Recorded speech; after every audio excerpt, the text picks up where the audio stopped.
E aí, galerinha, tudo bem com vocês? Espero que sim. Sou eu aqui de novo, agora com a aula de geografia, né?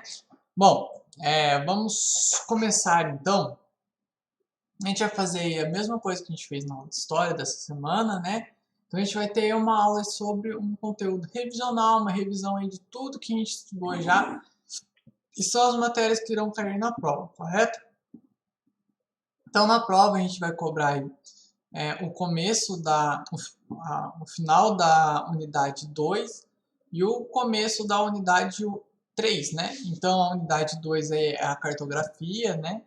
E a unidade 3 aí o relevo e a litosfera. Bom, então vamos começar aí com as projeções cartográficas, né? A gente vai falar em uma forma, um resumo sobre tudo, né? A gente vai falar sobre a cartografia, sobre os paralelos meridianos, as latitudes e as longitudes, e depois a gente entra aí no conteúdo novo, tá bem? Bom, então as projeções cartográficas, a cartografia no qual nós estamos estudando, elas reúnem as formas de representação dos mapas e das linhas denominadas de latitude e longitude. De acordo com o objetivo pretendido, ela é utilizada em um tipo de projeção, a qual confere um rigor maior na representação espacial.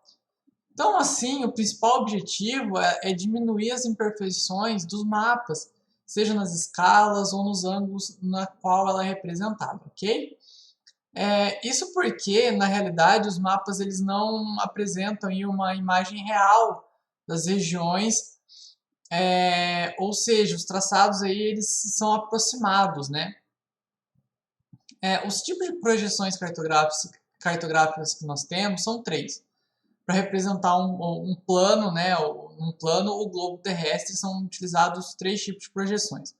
A projeção cilíndrica, né, a projeção cônica e a projeção plana. Eu vou pegar a imagem para vocês para colocar aqui no slide, tá bem? Então, aí a gente vai ter agora no ladinho aí as projeções e como elas são representadas. Então, ali a gente tem a plana, né, a cilíndrica e a cônica, né? Então, esses três tipos de projeção a gente vai ver um pouquinho de cada uma agora.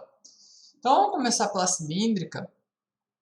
A projeção cilíndrica ela é como se um cilindro envolvesse o globo terrestre, né, que nem está ali na representação. E nesse caso, os paralelos e os meridianos são representados por linhas retas que vão converger entre si. E um exemplo notório é a representação do mapa mundi, no tal qual a gente conhece. Então, esse é a representação que a gente conhece, o jeito veio da representação cilíndrica. Já a projeção cônica, ela é como se um cone envolvesse a parte do globo, e ela é muito utilizada, então, para representar regiões continentais. Nesse caso, os paralelos representam círculos concêntricos, já que os meridianos são linhas retas e convergem para os polos. Então, no local específico que ela está colocada, ela vai ser bem correta, só que lá nos polos ela vai ter umas distorções bem graves. E na projeção plana, né, a primeira ali, ela também pode ser chamada de projeção azimutal, então isso é importante, porque a gente vai ver muito esse nome aí no decorrer desse ano e nas provas e também no vestibular, quando vocês fazerem, está bem longe, eu sei, mas quando vocês encontrarem, possivelmente vai ter aí a projeção azimutal. Bom, ela trata-se então de um plano tangente da esfera terrestre, né? E nesse caso, os paralelos representam círculos concêntricos, já que os meridianos retos irradiam-se do polo, então eles estão ali diferentes um polo. E dependendo da representação pretendida, eles são classificados de três maneiras: polar, equatorial ou oblíqua, tá bem? Dos três modelos apresentados, a gente tem diversos tipos de projeção que foram estudados por muitos geógrafos, e as mais importantes então são a projeção do Mercator, né, que ela foi elaborada pelo cartógrafo, geógrafo e matemático, né, o Gerard Mercator, e a projeção é uma das mais utilizadas até hoje. Nesse tipo de projeção cilíndrica do globo terrestre, os ângulos e os formatos, então, do continente são conservados No entanto, as áreas são deformadas. Esse modelo também está incluído na proporção conformal, sendo muito utilizado, então, ou para navegação ou para aeronáutica. Também temos a projeção do Peters, né? Ela foi elaborada pelo escocês James Gall e depois ela foi reformada aí pelo historiador alemão Arno Peters, né? E por esse motivo ela também é chamada de projeção Gall-Peters. Trata-se então aí de um tipo de projeção cilíndrica, né, que conserva as proporções entre as áreas. No entanto, os ângulos, as formas dos continentes são alterados. Esse modelo então está incluído na chamada proporção equivalente, ok? Vou pegar as imagens para colocar para vocês também. Então a gente tem aí, ó, projeção então do Mercator, né? Então vocês estão vendo ali como que é. E a do Peters também. Isso aqui tá no outro slide, tá, galera? Tem na outra aula, já mandei o slide para vocês, depois se vocês veem isso, tá bem? Teremos ali também a projeção do Robson, né? Ela foi elaborada pelo geógrafo cartógrafo americano Arthur Henry Robson. E esse tipo de projeção cilíndrica afilática, ela altera as formas das áreas dos continentes, tá? E por isso ela está numa categoria não equivalente e não conforme. Então, nela, os meridianos e as linhas curvas,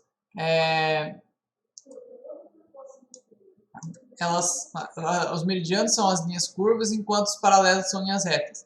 Atualmente, esse modelo é utilizado para representar o mapa mundi e sendo, portanto, a mais conhecida. E ali a gente vai ter também a projeção do Wythoff e a projeção do Gould, né? Gould, sei lá. Bom, agora a gente vai chegar então na questão dos paralelos meridianos e a gente vai finaliza essa parte aí de como foram feitos os mapas e agora a gente vai ver os paralelos meridianos, tá bem? Bom, os paralelos então, nos estudos cartográficos, os paralelos meridianos, eles correspondem a linhas imaginárias do globo terrestre. Assim, enquanto os paralelos são linhas traçadas horizontalmente, os meridianos são linhas que representam as linhas verticais, tá bem? Eu vou colocar uma imagem para vocês também. Continuando, pessoal. Então, aí a gente vai ter os nossos meridianos e os paralelos, ok? Então, por meio da sobreposição dessas linhas horizontais, a latitude, e as verticais, a longitude, a gente pode localizar aí qualquer coordenada geográfica no planeta Terra. E aí, vamos falar então aí sobre as latitudes e as longitudes. A latitude e a longitude, então, elas representam dois conceitos de suma importância para os estudos cartográficos, os quais são utilizados desde a antiguidade. Ambos são medidos em graus, e sendo a latitude medida de 0 a 90 graus, em direção norte ou sul, e a longitude é de 0 a 180 graus, para leste ou para oeste.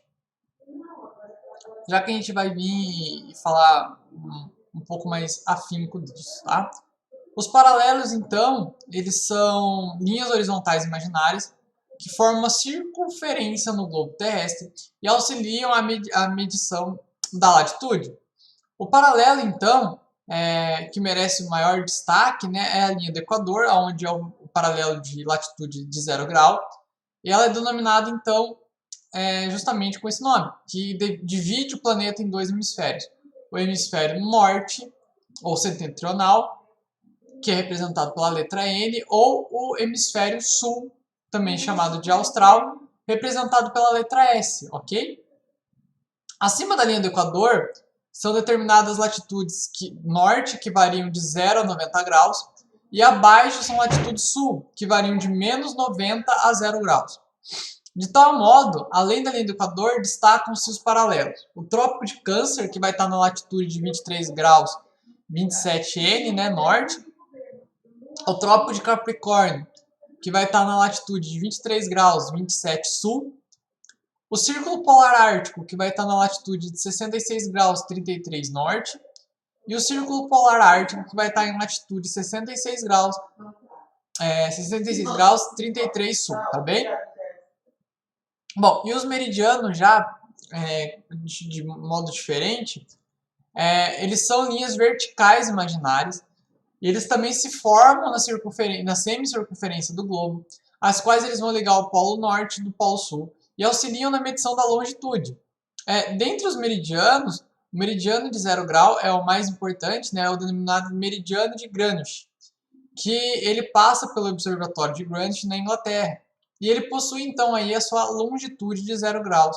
Ele divide o globo em dois hemisférios também, só que não é norte e sul, agora é oeste, que é a parte ocidental, e leste, que é a parte oriental.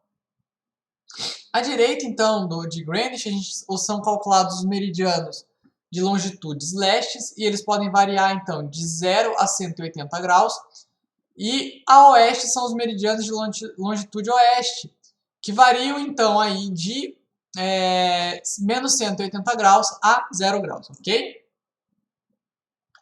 Vamos notar, então, que nesses meridianos são muito importantes para medir os fusos horários, né? Então, a gente está falando o meridiano de Greenwich é o que equivale ali a hora mais certa, digamos assim, né?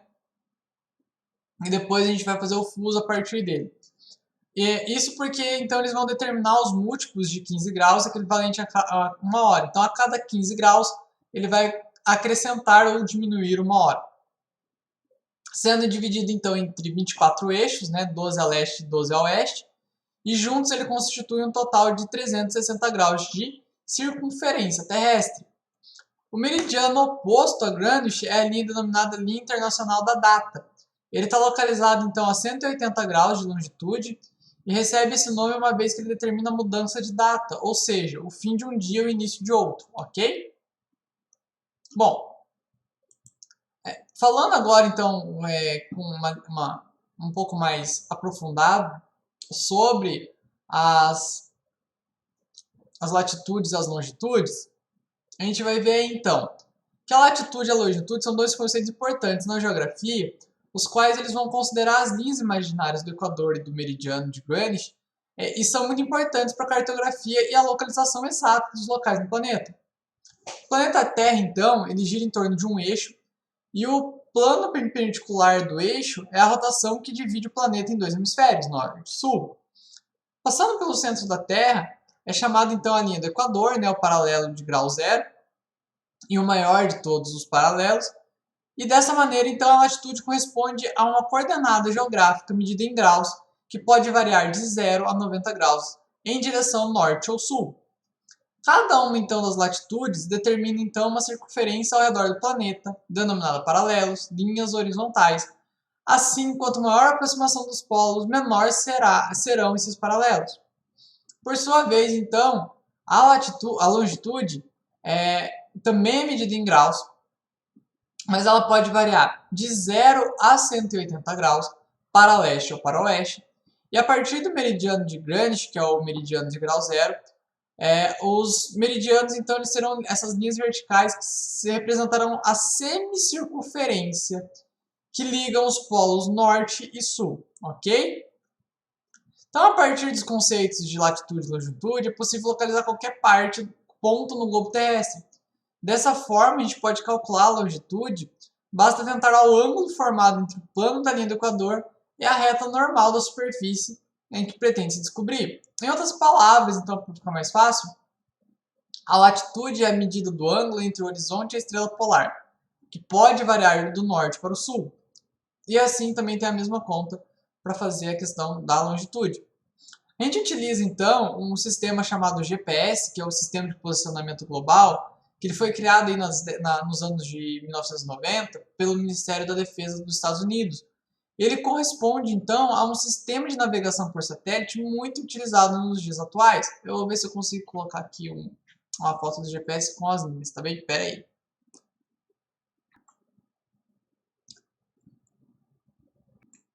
Continuando aqui, então, pessoal. Vamos lá, então. Ó, aqui é o Google Earth, né? Então, a gente vai ter aqui todas as localizações. E olha para vocês verem que legal. Então, aqui nessa linha aqui, ó, a gente está vendo essa linha principal. Ela é o meridiano de Greenwich, né? Aqui a gente já tem o Trópico de Capricórnio, né? nessa linha aqui. Nessa linha aqui mais embaixo, aqui, ó. Opa. A gente vai ter o polar, né? Teremos aqui também o Trópico de Capricórnio, né? Não. Aqui teremos a linha do Equador, então, né? Dividindo no meio, ó. E depois vocês dão uma olhada aí no Google Earth, porque é bem legal, dá pra ver tudo, ó. A linha do meridiano, o Trópico de Capricórnio, a linha do Equador e o meridiano, onde eles se encontram perfeito aqui, né? No 0 grau para ambos. Depois vocês dão uma pesquisada aí, galerinha, porque é bem interessante para vocês verem isso daí, estarem presentes com isso daí, para vocês irem se desenvolvendo aí na questão de como é e como funciona, tá bem? Bom, então vamos continuar aqui. Então a gente vai falar então do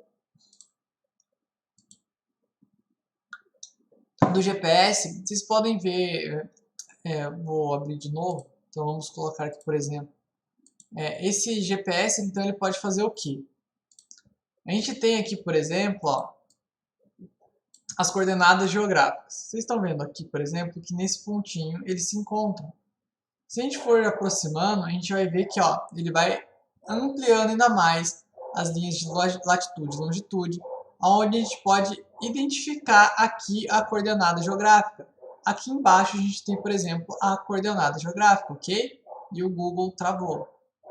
Então vamos lá atualizar o que ele travou. Acontece, gente. Enfim, vamos continuar? Depois eu mando para vocês como vocês pesquisam aí tudo isso, tá bem? Bom, então esse sistema de GPS ele funciona dessa maneira e ele tem aí como intuito você se localizar no mundo, ok? Bom, então nessa parte aí de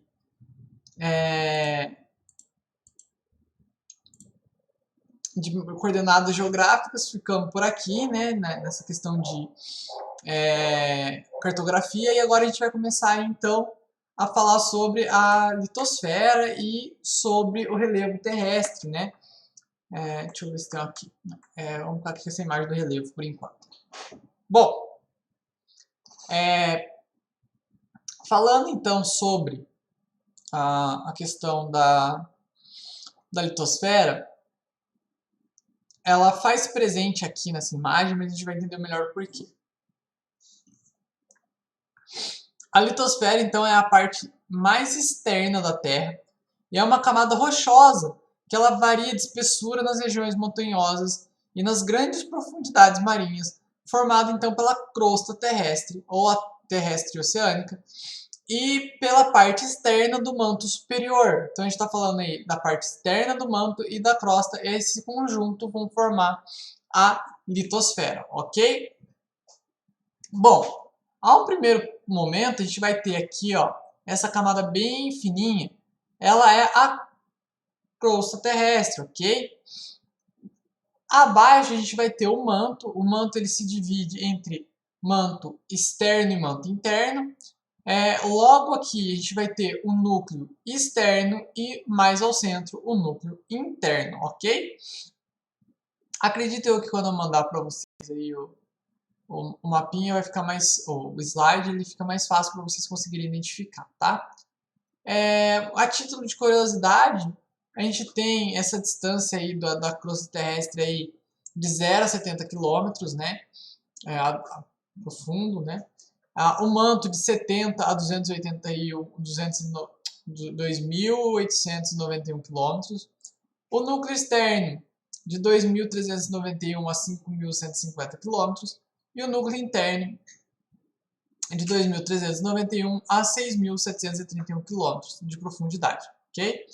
Bom, continuando então, as características então. O nome litosfera ele vem do grego, né? O litos significa pedra e a safaira ele significa esfera, então litosfera, né? Em grego seria diferente, litosfera, né? Sfera, enfim. E será relacionado então com outras camadas, a exemplo da hidrosfera, a atmosfera e a biosfera. e sofre também com as alterações por efeito dessas, né? Então, ela é composta de minerais e rochas que podem ser de 3 tipos: ígneas, sedimentares ou metamórficas, ok? As camadas da Terra, elas possuem uma composição química e temperaturas diferentes. Isso então favorece que o manto seja mais líquido, e porque aí as temperaturas são muito mais elevadas, obviamente, chegam a mais de 1000 graus. E a crosta é como uma película que cobre a superfície do planeta. Então ela é uma camada bastante sólida, enquanto o manto ele é mais plástico, ou seja, ele tem uma consistência menos rígida. Junto com isso, a gente vai ter aí as placas tectônicas, onde a gente vai ver a crosta terrestre é uma faixa fina e descontínua, né? E dividida entre blocos rochosos, chamados as placas tectônicas. Na superfície dessas placas estão os continentes, dividindo as correntes de convenção, que são geradas pelo calor irradiado do interior do planeta, e esses blocos acabam se movendo lentamente. Eles têm uma movimentação aí que demora um certo tempo, mas a gente vai entrar nisso em um outro momento. Bom, as zonas de encontro entre essas placas são os locais em que elas produzem as cadeias montanhosas, as falhas e os fenômenos de terremotos, tsunamis e vulcões. As zonas de subducção são os pontos onde a placa mergulha para baixo da outra, e são áreas que acontecem em muitos sismos, ou seja, muitos abalos sísmicos, ok? O Brasil, como ele está bem no centro, então, da placa da Sul-Americana, por isso, apesar desse bloco se movimentar cerca de 1 centímetro por ano, o país não sente muitos efeitos. Já o Chile, que está numa zona de fronteira entre placas, ele vem sendo aí sempre atingido com tremores, né? E pela atividade vulcânica também.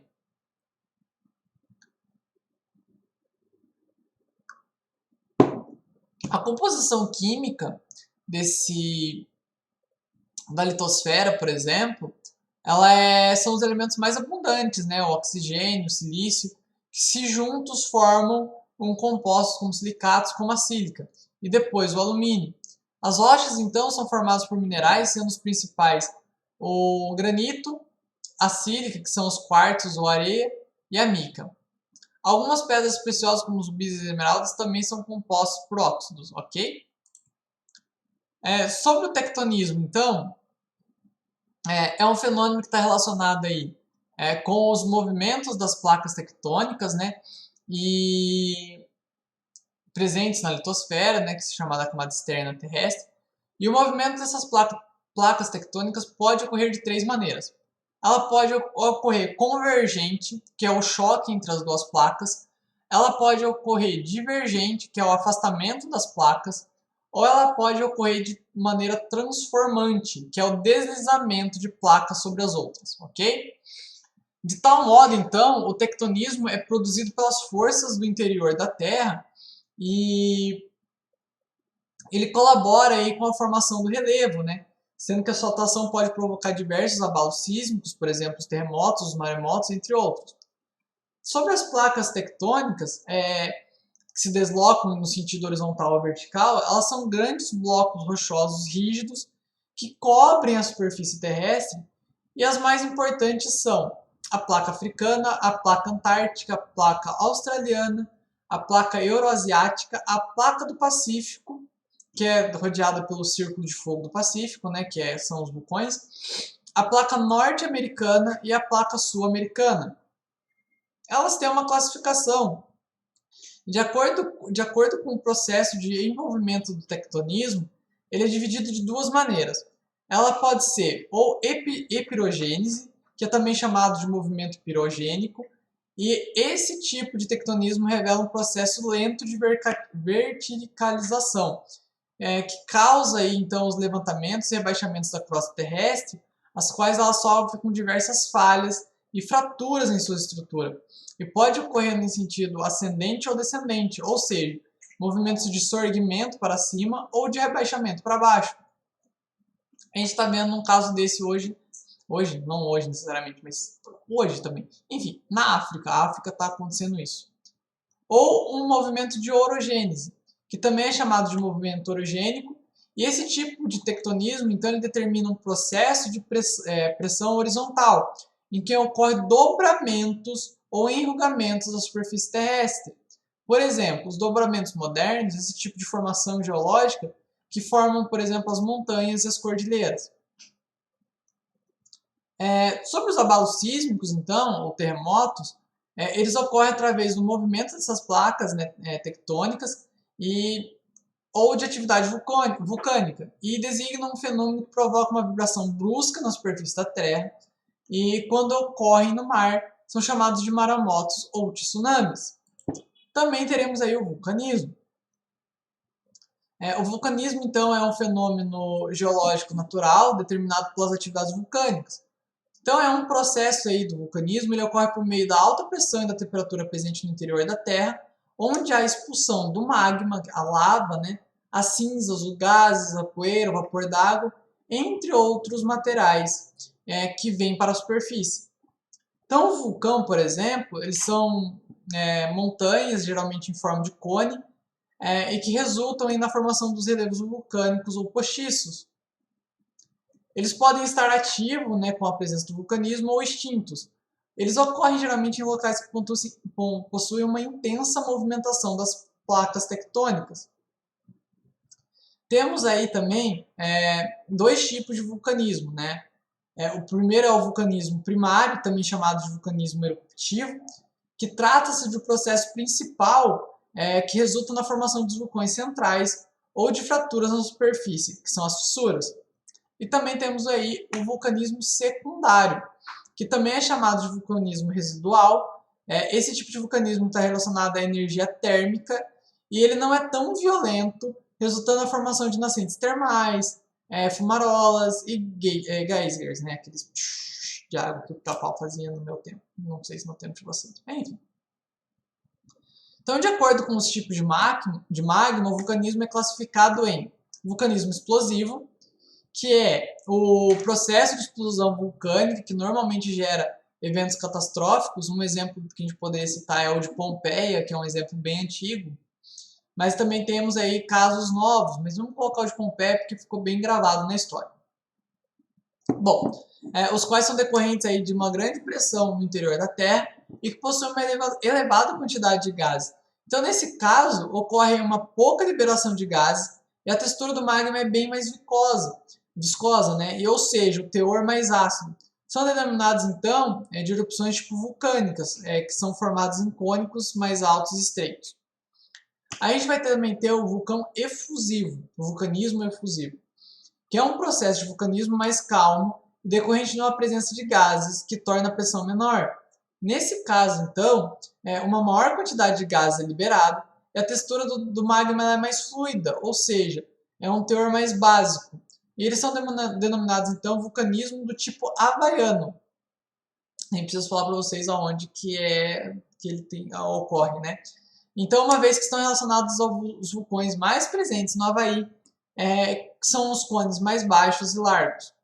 Temos também o vulcanismo misto, que nesse caso é o processo de vulcanismo que ocorre das duas maneiras, explosiva e efusiva, ou seja, com períodos de violência vulcânica seguida de momentos mais calmos. E eles são classificados então como os vulcões estrobolianos e são referentes aí ao vulcão chamado Stromboli na Itália, que seu cone é de um tamanho mediano.